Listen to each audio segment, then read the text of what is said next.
Joy Drive. Theatre, film, TV and more. Suzy Wrong reviews it all on Joy Drive with Em and Warren. Good afternoon, Suzy Wrong. Good afternoon, lovely Warren, and a very special good afternoon to our millennial listeners, because today's segment is a lot about you. It is, isn't it? You know what? You said, Suzy, you were going to give us something lighter to watch. In fact, it was so light, it was almost floating. I was floating off the couch. I'll give you my opinion shortly. We were talking about The Other Two, which is streaming on Binge. What's it about? At the beginning of the American sitcom The Other Two, a 13-year-old boy named Chase becomes an overnight sensation after his song goes viral on TikTok. Now a huge star, his life is completely transformed. And coming along for the wild ride are his mother Pat and his two siblings. Now Brooke and Carrie are much older. They're in their very late 20s, are in a state of complete anxiety about not having achieved anything.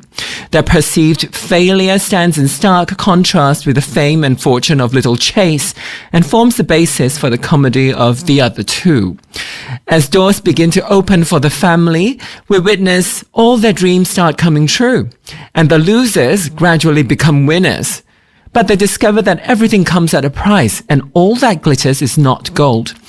The series is now in its third season, 4 years since its original premiere, so the storylines have had a lot of time to develop.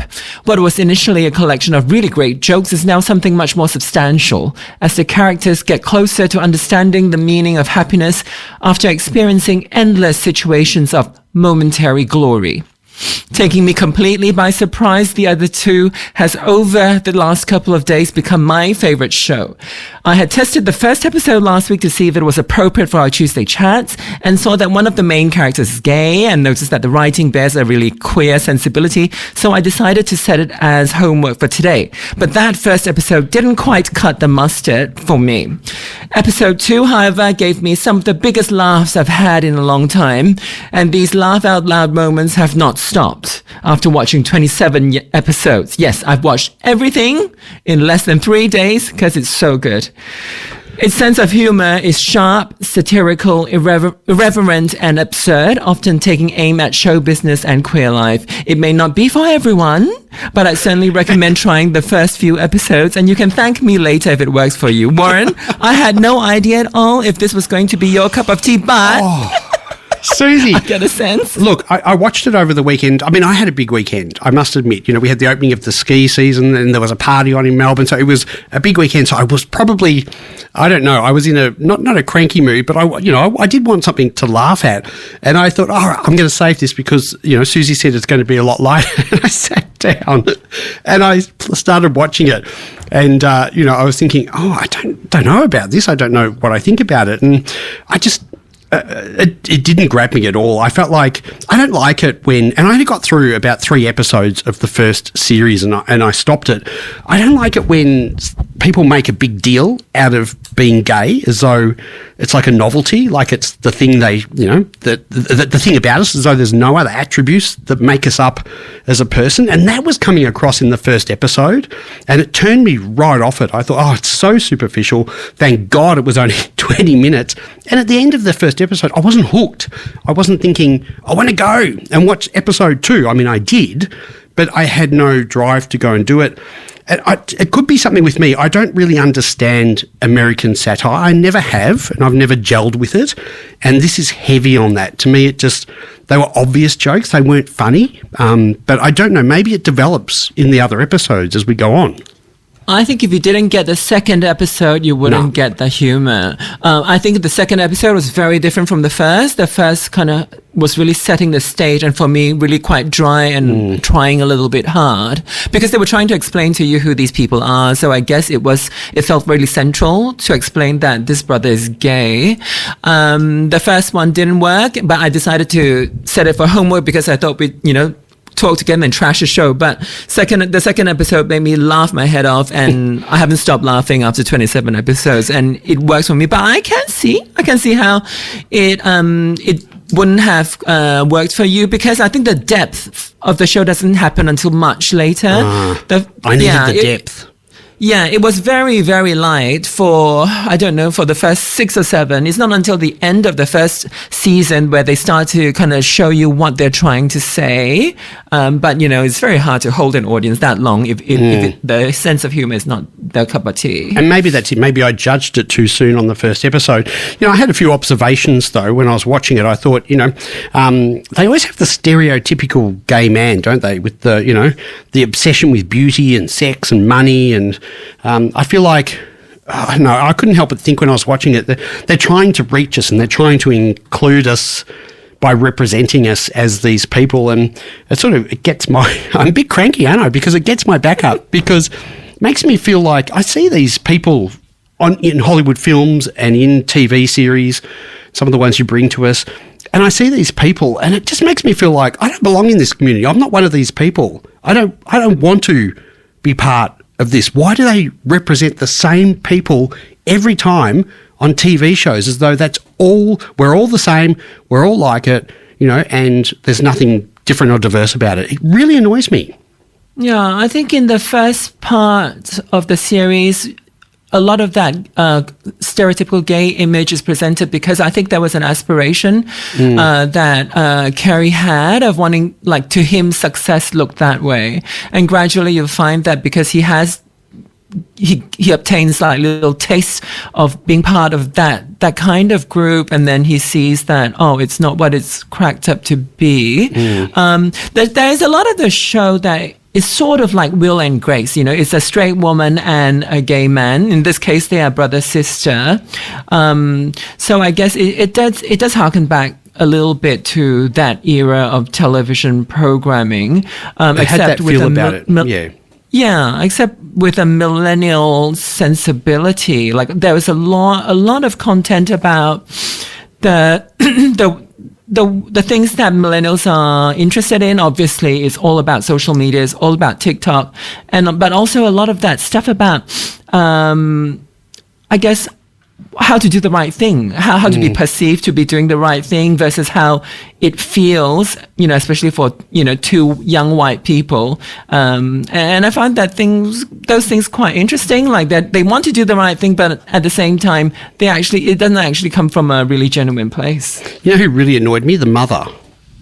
I didn't find her acting very good at all. Yeah, the mother's played by Molly Shannon, who's an icon of the SNL world, right. This SNL universe. And this show is produced and written by a lot of SNL people. So I guess another clue of whether you're going to enjoy it is how much you like SNL. I do love SNL, so maybe it does fit nicely into that. What is that for people who don't know? Oh, Saturday Night Live. Ah, yes. Yeah. Oh, that was Andrews, the newsreader, sneezing in the background. He loved the show. He said, "What did you think of it?" I said, "I hated it." So, a couple of things I did like about it, though, is it talks about. It does this whole, which we do, don't we? It devalues certain jobs, and it almost was implying that, if you're an actor, it's not a valued job. I found that in the first episode, and I thought, well, that's not very fair to those that are, who are actors. What's wrong with it? He's struggling to get work, but there's nothing wrong with the profession, particularly when, you've come from a family where you have to be a professional or you're not good enough. So I didn't like that, but also I did like the way it tackled comparing ourselves to others, it made fun of how we often react to someone else's success, whether it be a family or a close friend. I think that was done well. We're used to look at it introspectively, we put it straight onto us. Well, how do we compare? If we had that success, and it was interesting how we measure life success based on how other people succeed. It does talk about that perception of success that, I think for the last maybe 15 years we've been quite sensitive to about how a generation brought up on social media kind of perceives the trappings of success. They understand what success looks like, but they kind of have no idea about all the stuff that goes behind it, or that, the appearance of success is only a byproduct, not the actual substance of it. So this show does this kind of represent quite well Carrie and Brooke kind of always chasing that image of success. And over the 3 seasons, they do on many occasions occupy that space of becoming, famous for a moment or become really important for a moment, but then kind of feeling really, really empty. So that does happen subsequently. It sounds like we need to watch how many seasons? 3? It's 3 seasons. I think it's 10 episodes each. We are approaching the end of the 3rd season where it gets increasingly absurd. I don't think you need to try if you didn't enjoy the first 2, 3. I think because the sense of humor doesn't change. Yeah, the content, right. the storytelling changes, but the sense of humor remains the same. So I don't think this is one for you, and that's fine. And I could never watch Will and Grace either. I need to think. I think that's what it is. I don't get stimulated by it. Yeah. And I don't understand the satire. I just don't get it. I just think, that's not even funny. But everyone else laughs with it. But that's okay. Suzy, are you nervous to tell me next week's homework? I don't think that. It is humor, and some of it is really, really silly humor. But I don't think the show essentially promotes negative values as such. Like, it's not sort of laughing at the wrong things. I think a lot of it is self-deprecating, which makes you kind of a little bit more sensitive to the materialism that is around the family. This sort of like accidental fame achieved by Chase. So what that kind of the story that digs up this sort of materialism and how that's the American dream, right? This is what the American dream looks like, and how, but at the same time, they're never happy. They keep thinking they're reaching new heights of success, but it's always terrible. So you're laughing. Yeah, you're always laughing at that. So in a way, I don't feel too bad laughing at the silly humor. Fantastic. Suzy, what are we watching next week? Spoiler alert is a gay romance in which Jim Parson plays a man who watches his husband's final months before dying from terminal cancer. It's available to rent or buy from your favorite platforms. This one's not light. Spoiler alert. I'm looking forward to it. Sounds good. Great. We'll talk about that, and I'll see you next Tuesday. Thanks, Suzy. Missed the show? Download the Joy Drive podcast. Head to joy.org.au, Spotify, iTunes, or wherever you get your podcasts.